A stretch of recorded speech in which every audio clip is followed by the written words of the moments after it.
ओम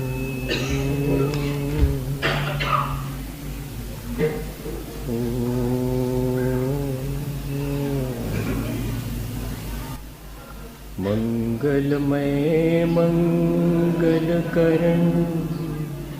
वीतराग विज्ञान नमो ताहि जा। हो गया कि उसने सच को प्राप्त कर लिया। कुछ समझ में आया? ज्ञान की बातें जान लेने से कोई सच्चा होता है, या कि वो ज्ञान उसके जीवन में प्रतिफलित हो जाए तब वो सच्चा होता है? उस बेटे के चेहरे पर तेज और उसकी आंखों में प्रसन्नता, और जब पिता के प्रति वो अपनी विनय व्यक्त करता है तब उसका मन गदगद हो रहा है, उसका आंखें भर आई हैं। इससे बड़ी सच्चाई क्या हो सकती है कि मेरे जीवन में मैंने जिस चीज़ को हासिल कर लिया है मैं उसे अपने आचरण में बदल चुका हूँ।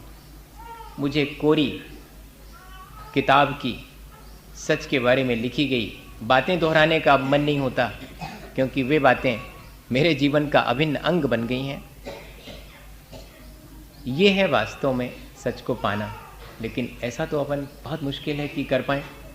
चलो सच होने की कोशिश कर लेते हैं, सच्चे होने की कोशिश कर लें, सच को प्राप्त नहीं करें तो। सच्चे होने के लिए भी 8 बातों का ध्यान रखना पड़ेगा। कभी भी फिर सच्चा होने के बाद सच्चाई पर संदेह नहीं होना चाहिए। अभी तो हमें झूठ पर उतना संदेह नहीं होता जितना कि सच्चाई पर संदेह होता। ये एक बहुत सहज सी प्रक्रिया है। चारित्रहीन पर चारित्रहीनता का दोष नहीं लगाया जाता, चारित्रवान पर चारित्रहीनता का दोष लगाने की आदत है। सच को झूठ कहने की आदत है। झूठ को झूठ हम कहते ही नहीं, अभी तो हम सच को झूठ कहते हैं।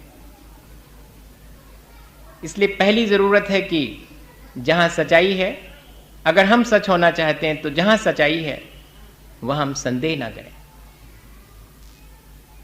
सच के एवज में कोई कितनी भी मुझे संसार की धन संपदा दे, मैं उसकी आकांक्षा ना करूं। ऐसा अपन कर लेते हैं कि मैं आपको इतनी धन संपदा दे सकता हूं, आप इस बात को किसी अन्य रूप में कह दें, जैसी है वैसा नहीं, उससे विपरीत कह दें, और अपन तैयार हो जाते हैं। अपन झूठ बोलने के लिए तैयार क्यों होते हैं? थोड़े से लालच के पीछे, थोड़ी सी आकांक्षाओं के पीछे, और कोई वजह नहीं। इसलिए सच होने से पहले हमें सावधानी रखनी पड़ेगी कि हम किसी भी तरह की सांसारिक आकांक्षा के चलते और सच को मिस न कर दें। जो सच्चे रास्ते पर चल रहे हैं या कि सच हैं, उनके प्रति घृणा का व्यवहार न करें। ये भी हो जाता है अपन से। चौथी चीज़, झूठ के रास्तों में बहुत भीड़ होगी। झूठे लोगों के आसपास बहुत सुख संपदा और सुविधाएं देखने में आएंगी, लेकिन मैंने जो सच्चा मार्ग तय किया है, मैंने जो सच्चे होने की शुरुआत की है, मैं उसी रास्ते पर निरंतर बढ़ते चलूँगा। मेरे कदम कभी भी उस भीड़ से या कि उन सांसारिक सुविधाओं को प्राप्त करने वाले झूठे व्यक्ति से प्रभावित नहीं होगा। आज बहुत जल्दी हम उसमें उसे चकित होकर के और मान बैठते हैं कि शायद यही सच्चा रास्ता है। नहीं, सावधानी रखनी पड़ेगी। सच होने के लिए हमने जो मार्ग तय किया है, सच्चाई का मार्ग, झूठ की बहुत सारी, बेईमानी की बहुत सारी प्रशंसा संसार में देखने में आ सकती है, लेकिन मैं उससे प्रभावित नहीं होऊंगा और कभी भी सच्चे व्यक्ति के दोष नहीं देखूंगा। अगर दिख जाएंगे तो कहूँगा नहीं, कहने का मन होगा तो उसी व्यक्ति से धीरे से जाके कहूँगा कि तुम्हारे भीतर ये छोटी सी एक कमी दिखाई पड़ती है, आप सच्चाई के रास्ते पर चल रहे हैं। इतना ही नहीं, अगर कभी कोई सच से चूक जाएगा तब भी हम उसे पुनः सच्चाई के रास्ते पर ही लगाने के लिए प्रयत्न करेंगे और सच्चाई से ही हम प्यार करेंगे। हम अपने जीवन को इस तरह बनाएंगे जिससे कि जीवन से ही सच प्रकट होने लगे। अगर इन 8 बातों का हम विचार रखते हैं तो ही सच्चे हो सकते हैं। कठिन है मामला, लेकिन ये सब भी नहीं हो सकता। चलो, न सच पा सकते हैं, न सच हो सकते हैं, बोल तो सकते हैं। आखिरी चीज़, अगर वास्तव में हमें अपने जीवन को सच्चा बनाना है तो जरा आदत डालनी पड़ेगी सच बोलने की। लेकिन सच बोलने के लिए भी ज़रूरी है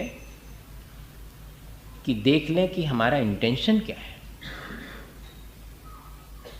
ये भी सावधानी रखनी पड़ेगी। सच बोलना तो बहुत अच्छी चीज़ है, लेकिन सच क्यों बोल रहे हैं? कहीं ऐसा तो नहीं दूसरे को चोर कह करके अपने को साहूकार साबित करने के लिए मैं दूसरे के चोर होने को सच सच जानते हुए बोल रहा हूँ? ऐसा होता है कई बार। अपन किसी बात को जान लेते हैं कि सच्चाई ये है, और अवसर आने पर उसे नीचा दिखाने के लिए, उसे दुख पहुंचाने के लिए वो सच्ची बात कहते हैं। इसको जैन दर्शन में सच नहीं कहा। झूठ तो बोलना ही नहीं, लेकिन ऐसा सच भी नहीं बोलना जिससे कि दूसरे पर विपत्ति आ जाए, दूसरे के प्राणों का विघात हो जाए। ये सच की कसौटी है। ऐसा कर सकते हैं क्या अपन? ये भी बहुत कठिन मालूम पड़ रहा है। और आसान कर ले भाई अपन। सत्यम वद प्रियम वद, असत्यम प्रियम, या कि सत्यम अप्रियम अपि न वद। सत्य बोलें, प्रिय बोलें, अप्रिय सत्य ना बोलें, और प्रिय असत्य भी ना बोलें। अब इससे ज़्यादा और नहीं हो सकता भाई। हाँ, और इससे ज़्यादा अगर करना हो तो फिर थोड़ा हो सकता है कि परबदकार कठोर निंद नहीं बचन उचारे। बस वो भी इसी में शामिल है। दूसरे के पीड़ा देने लायक कठोर और अशुभ वचनों का उच्चारण न करें। इतना तो सच्चे होने के लिए, सच पाने के लिए करें ही करें। इससे कमती में काम ना चले। जैसे मिनिमम क्वालिफिकेशन किसी चीज़ की होती, इतनी तो करनी पड़े। दूसरे को पीड़ादायक वचन, कठोर वचन और या कि असभ वचन, इन तीनों से ही बच जाएं तो भी पर्याप्त है। थोड़ा सा विचार कर लें कि सत्य और प्रिय वचन क्या है, असत्य और अप्रिय वचन क्या है। प्रिय के मायने क्या क्या है? ऐसा नहीं कि दूसरे को सिर्फ सुनने में जो कर्ण प्रिय है उसका अर्थ प्रिय नहीं है। प्रिय के मायने हैं जो हितकारी है, वो प्रिय वचन है। अपन सामान्य रूप से कहते पाए जाते हैं कि सच तो कठोर होता है। सच कठोर होता है वो अलग बात है, लेकिन कठोरता से कहा जाए ये तो नहीं कहा गया। सच भी कहा जाए, पर इस तरह से कहा जाए कि मन में कहीं कोई कलुषता ना हो, कहते समय मन में कोई दुर्भावना ना हो, तब वो कहलाएगा सत्य और प्रिय सत्य। एक छोटी सी घटना आती है इसके बारे में, मैं हमेशा सुनाया करता हूं। और सत्य की एक और कसौटी है कि वो मुक्त करे। इसकी भी एक छोटी सी घटना है, शायद बात समझ में आए। बाकी तो इतना तो सब समझते हैं कि मेरे वचन से दूसरे को पीड़ा ना पहुंच जाए, ये सावधानी रखनी है। असभ वचन सब समझते हैं, कठोर वचन सब समझते हैं। उस पर ज़्यादा मुझे कहने की आवश्यकता नहीं। ज़रा सा ये देख लें कि मेरे अपने जीवन को मैं सच पाने और सच होने के लिए मुझे अपने वचन प्रयोग किस तरह से करना है। एक राजा अपना चित्र बनवाता है। 3 कलाकार उसका चित्र बनाने में जुटे हैं। राजा के साथ मुश्किल ये है कि उसके एक आंख में रोशनी नहीं है। आप कुछ और भी कह सकते हैं, मैंने नहीं कहा, आप कह सकते हैं, लेकिन वह भी झूठ माना जाएगा।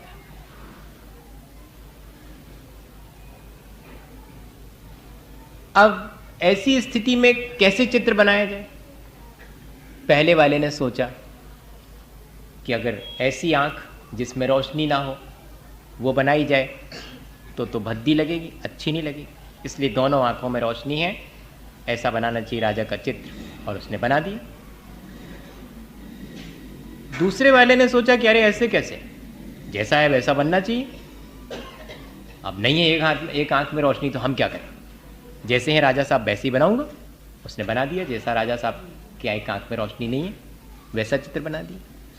तीसरे वाले ने बहुत होशियारी करी, वो मालूम पड़ जाएगी क्योंकि जीतना उसी को है, कहानी इतनी सी है, अब पहले ही बता दूंगा तो फिर मजा ही खत्म हो जाएगा उसका। कुछ भी नहीं, 1 मिनट बाद बताऊंगा। हुआ क्या, पहले वाले का चित्र देखा तो राजा ने रिजेक्ट कर दिया कि है तो प्रिय, दोनों आंखें मेरी दुरुस्त बनाई गई हैं तो प्रिय, लेकिन झूठ है, सत्य नहीं है। दूसरे वाले में है तो सच लेकिन अप्रिय है, ठीक नहीं जान पड़ता। हाँ, तीसरे वाले के चित्र को देख करके राजा बहुत प्रसन्न हुए। उसने मालूम क्या किया था, उसने बड़ी होशियारी से चित्र बनाया था, राजा की उस दशा का चित्र बनाया था कि जब राजा निशाना साध रहे हैं और छत्री हैं, निशाना लगा रहे हैं, धनुष बाण हाथ में लिए हुए हैं, और निशाना लगाते समय तो एक आंख जो है वो खुली है और एक आंख बिल्कुल बंद होकर के, और राजा साहब निशाना लगा रहे हैं। बताइएगा, सत्य भी है और प्रिय भी है। अब ये तो एक उदाहरण है, हमारे अपने जीवन में भी ऐसे बहुत से अवसर आते हैं जिनमें कि हमारे सामने दुविधा होती है कि हम क्या करें। एक भिलाई में 1983 में आचार्य महाराज के साथ जब हम सब लोग वहीं से विहार करते हुए निकल रहे थे तो एक व्यक्ति ने कहा कि मैं स्टील प्लांट में और इंक्वायरी के लिए मुझे नियुक्त किया गया है, 2000 रुपये मिलते हैं इस बात के लिए कि कोई भी स्टील प्लांट से कोई भी स्टील का एक पीस भी चुरा के बाहर ना ले जा पाए, क्योंकि जो लेबर है वो थोड़े थोड़े से पैसे के लिए और कोई ना कोई स्टील का एक पीस चुरा करके ले जाता है, 5-10 रुपये उसको मिल जाते हैं। तो उस चीज़ के लिए उसे नियुक्त किया गया था। उसने मेरे से आके कहा कि महाराज बहुत दिक्कत होती है, मैं अगर ये लिख दूं कि ये यहाँ से इतना चुरा के ले गया तो इतने स्ट्रिक्ट हैं स्टील प्लांट वाले कि वे फिर मेरे उस लिखे हुए को ही ठीक मान करके बिना इंक्वायरी किए और उस को नौकरी से बर्खास्त कर देते हैं। तब मुझे लगता है कि उस व्यक्ति का वो पालन पोषण घर का कैसे करेगा, उसकी नौकरी ही चली गई। तो बहुत दया आती है। मैं जान रहा हूं कि ये चुरा करके ले जाता है, हर 2-4 दिन में, और 2-5 रुपये 10 रुपये की चीज़ चुरा के ले जाता है, पर मुझे लगता है कि इसकी गृहस्थी मुश्किल से चलती होगी तब तो ये चुरा के ले जाता है। और अगर मैं ये लिख दूं कि ये चुरा के ले जाता है तो मन नहीं मानता, और दूसरी तरफ मन ये कहता है कि जिस बात के लिए तुम्हें 2000 रुपये मिलते हैं, जिस कार्य के लिए तुम्हें नियुक्त किया है, उस कर्तव्य को तुम पूरा कहाँ कर रहे हो, कितनी मुश्किल है। तब ऐसी स्थिति में सत्य भी बोलना है और प्रिय भी होना चाहिए, दूसरे के लिए अहितकारी नहीं होना चाहिए। आप बताइएगा कि क्या करें। मैं भी सोच में पड़ गया। फिर मैं रत्नगण श्रावकाचार पढ़ रहा था, उसी दौरान मैंने उनसे कहा कि आप 1-8 दिन में मेरे से मिलिए, ज़रा मुझे सोचने दीजिएगा। मैं इस मुश्किल में पड़े हुए आपको कोई ठीक ठीक बात कहूँ जो कि आगम सम्मत भी हो, विरुद्ध ना हो, तो मुझे सोचना पड़े। मैं उसमें पढ़ रहा था तो मुझे उसका तरीका मिल गया कि एक सदगृहस्थ के लिए सत्य बोलने का उपाय घर गृहस्थी के बीच में बहुत आसान है। एक बार वह बोले गए झूठ को क्षमा करे, दूसरी बार वार्निंग दे, और तीसरी बार जो भी उसका पनिशमेंट होता है वो दे दिया जा सकता है। इतनी ही प्रक्रिया। सच मुझे बोलना है, मैं जानता हूं कि ये सच है, सामने वाले ने चोरी करी है, लेकिन अभी मैं अगर सच बोलता हूं तो उसका अहित हो जाएगा। इसलिए उससे कह दिया कि जाओ, क्योंकि पहली बार तुम्हें हमने ऐसा करते देखा है, इसलिए क्षमा किया, अब मत करना। दूसरी बार अगर पुनः वह उसी चीज़ को कहता और हम जानते हैं कि ये इसने ऐसा किया है, तो हम उसे सिर्फ ये कहते हैं कि ट्वाइस, 2 बार हो गया, वार्निंग। अब तीसरी बार अगर वो उसी प्रक्रिया को करता है तो जो सच्चाई है वो हम अब व्यक्त कर देंगे, क्योंकि हम 2 बार उसे वार्निंग दे चुके थे, अब हम उस पर दया नहीं करें। सच हम इस तरह से अपने जीवन में बोल सकते हैं। कठोर फिर भी नहीं होंगे, असभ्य वचन फिर भी नहीं बोलेंगे, दूसरे को पीड़ा देने का हमारा कोई विचार नहीं है, उसे शिक्षा देने के लिए तीसरी बार हमें जो सच्चाई है वो कहनी पड़ी। इतनी सावधानी क्यों रखने के लिए कह रहे हैं? ताकि हमारा अपना जीवन सच्चा बन सके। ऐसा यदि हमारा व्यवहार होता है, ऐसा यदि हमारा सोच होता है, भाव होता है, तो ही हमारा जीवन अच्छा होगा। वरना हम लोगों के साथ मज़ा ये है कि हम अपने बारे में दूसरा कोई सच बोले ऐसा पसंद नहीं करते, लेकिन दूसरे के बारे में जो कुछ भी सच्ची बात है वो हम कहना चाहते हैं। ये हमारा जो सामान्य रूप से एक आदत में हमारे व्यवहार में आ गया है, वो हमारे जीवन को ऊंचा उठाने वाली चीज़ नहीं है। हम दूसरा क्या कर रहा है, दूसरा क्या नहीं कर रहा है, दूसरे को क्या करना चाहिए, क्या नहीं करना चाहिए, इससे पहले हम ये देख लें कि हमें क्या करना है और क्या नहीं करना है, तो ये अपने जीवन को अच्छा बनाने की प्रक्रिया होगी। सत्य की कसौटी ये है कि वो मुक्त करे। सत्य हमें उलझाता नहीं है, सत्य बोल करके हम मुक्त हो जाते हैं। वही सत्य समीचीन सत्य है जो कि हमें और दूसरे को मुक्त करता हो, बंधन में डालता हो, तकलीफ में डालता हो, वो सच नहीं है। और इतना ही नहीं, सच्चे मन से बोला गया झूठ भी सच है, वो झूठे मन से बोला गया सच भी झूठ है। ये सावधानी रखना। वो बीच में मुझे याद आ गया कि ये पॉइंट तो अपन मिस ही कर जाएंगे, क्योंकि कई लोग ऐसे होते हैं जो कि खुद तो बहुत झूठे होते हैं लेकिन सच बोलने का दंभ करते हैं। और अगर कोई व्यक्ति वाकई में भीतर सच्चा है, हम स्वयं सच्चे हैं, फिर हमारे मुंह से जो भी निकल जाएगा वो सच ही होगा। कैसे? क्योंकि वो दूसरे का अहित नहीं कर सकता। और झूठा व्यक्ति तो सच भी बोलेगा तो दूसरे का अहित करने के लिए बोले। इसलिए अपने मन को पहले परख लेना चाहिए कि मेरा मन झूठा तो नहीं है इस सच को बोलते समय।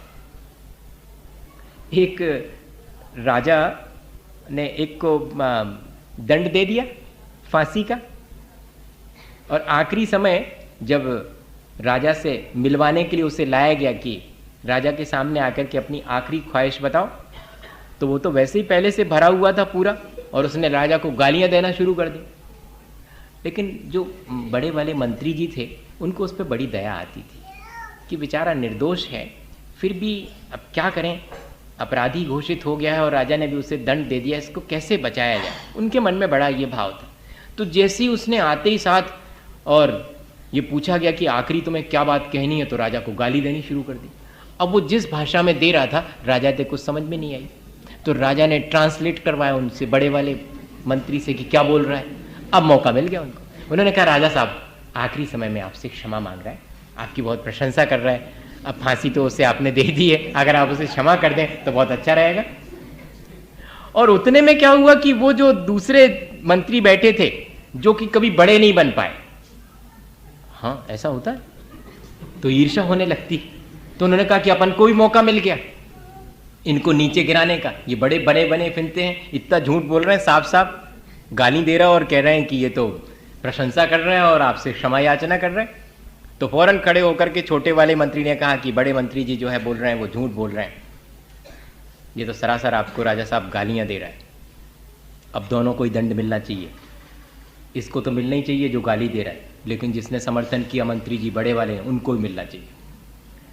तो राजा साहब ने मालूम क्या कहा, छोटे मंत्री जी दंडित करने योग्य तो आप हैं, मुझे आपका बोला हुआ सच इस समय ठीक नहीं जान पड़ा रहा, बड़े वाले मंत्री जी का बोला हुआ झूठ भी मुझे ठीक जान पड़ रहा है, क्योंकि वे उस निर्दोष व्यक्ति की जान बचाना चाहते हैं, इसलिए मैं उन दोनों को माफ करता हूं और आप जो है जेल चले जाएं।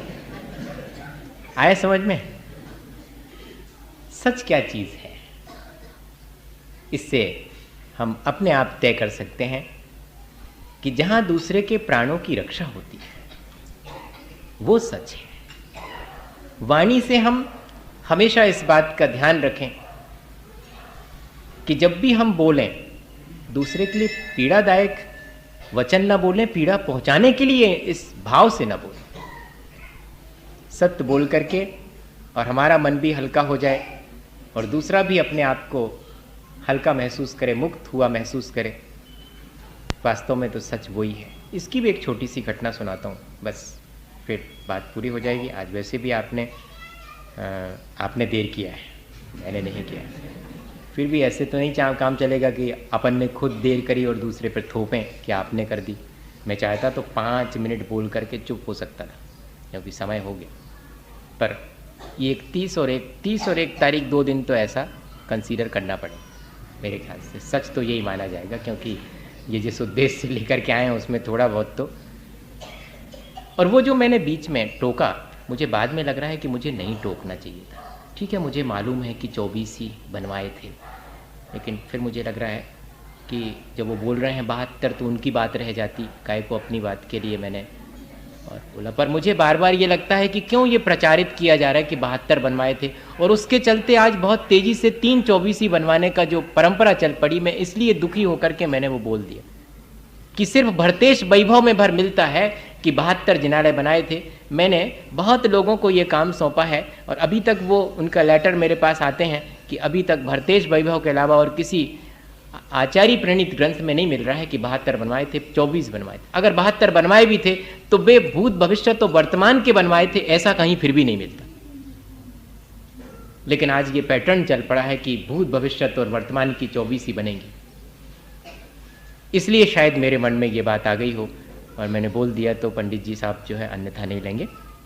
उनकी बात भी रह गई कि 72 भरतेश वैभव में लिखे हैं भैया कि हाँ 72 बनवाए थे। अब भरत चक्रवर्ती तो मोक्ष चले गए, अगर मिल जाते तो अपन उन्हीं से पूछ लेते कि भैया काय को आप सही सही बता दो कि कितने बनवाए थे, क्योंकि एक भी दर्शन तो एक के भी नहीं हुए।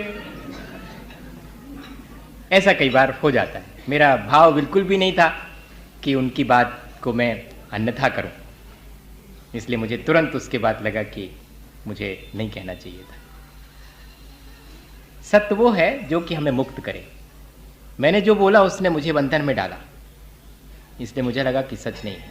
मैं अपने आप को बहुत थोड़ी देर पहले इसे बाइंड अप महसूस कर रहा हूँ कि मैंने गलत किया, इसलिए मुझे क्लियर भी करना पड़ा। अपन खुद अपने आँख से कसौटी देख सकते हैं कि बोलने के बाद और फिर हम क्या महसूस करते हैं। एक बहुत सुखद, बहुत अच्छा महसूस कर रहे हैं, या कि हम बोल करके ऐसा लग रहा है जैसे छाती पर कोई एक पत्थर रख गया हो। जब हम झूठ बोलते हैं तो बिल्कुल ऐसा ही मन भारी हो जाता है, और जब हम सच बोलते हैं तो हम आनंदित होते हैं। क्या हुआ कि एक पक्षी पिंजरे में बंद कर दिया गया। उसकी फितरत नहीं थी कि वो पिंजरे में बंद रह के खुश रहे। अपन लोगों की बात अलग है कि अपन शरीर में के पिंजरे में बंद हैं फिर भी खुश हैं, लेकिन उस पक्षी की फितरत ये थी नहीं थी। उसकी तो उसका नेचर ये था कि वो तो खुले आकाश में ही खुशी महसूस करता था। उसके लिए सोने चांदी के बर्तनों में जिसमें हीरे जवाहरात जड़े थे, उसमें बढ़िया बढ़िया चीजें पिंजरे के अंदर खाने के लिए रखी थी, फिर भी वो खुश नहीं था। हाँ, उसको चाहिए थी स्वतंत्रता, उसे चाहिए थी मुक्ति। एक दिन रास्ते से गुजरते किसी साधु को ये कहते सुना कि जो सच बोलता है वो मुक्त हो जाता है। उसे लगा कि साधु बाबा जी तो सच ही बोलते हैं, और ये जो उनने कहा है मुक्ति का उपाय, ये बिल्कुल सही है।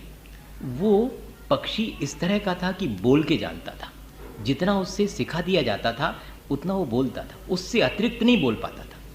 लेकिन अब एक दिन ऐसा मौका आया, जिनके यहाँ पर, जिस राजा के यहाँ पर पिंजरे में सोने के वो टंगा हुआ था दरवाजे के पास ही, उस राजा से मिलने के लिए दूसरे राजा का एक दूत आया।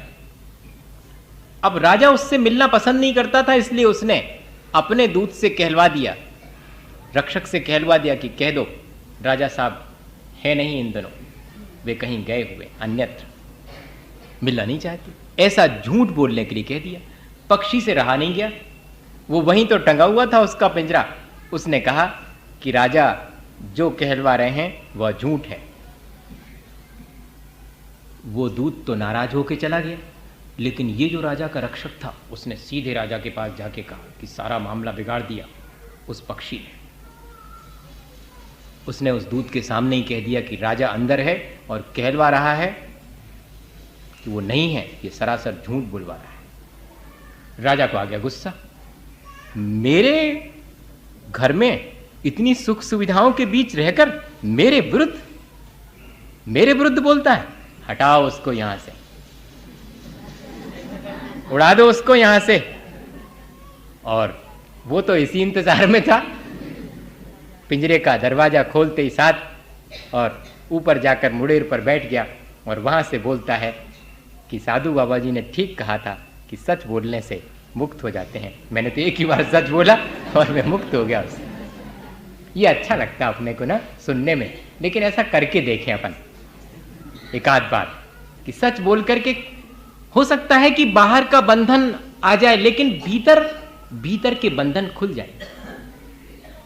अगर हम एक बार ऐसे सत्य को बोलने की आदत डालना शुरू करेंगे इसी भावना के साथ कि हम सबके जीवन में सच आए, हम सच्चे होने का प्रयास करें, उतना ना कर सकें तो 100 मौके दिन भर में झूठ बोल लें कि आए, हम 100 मौके पर ही झूठ बोल दें, लेकिन शाम होने से पहले किसी एक व्यक्ति से कह सकें बहुत साहस के साथ कि वो जो सुबह आपसे मैंने कहा था वो झूठ है, मैं स्वीकार करता हूँ, सच तो ये है।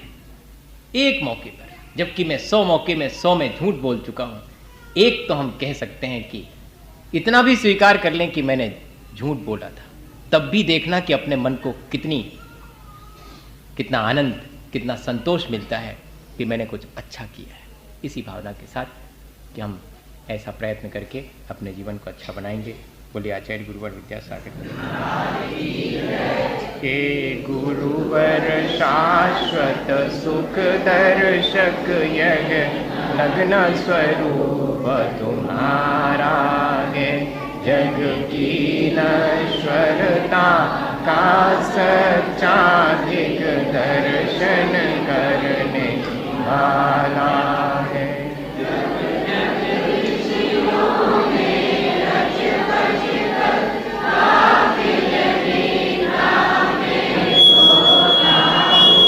अथवा वह शिव के निष्कंटक पद में निष्कंटक होता हूँ।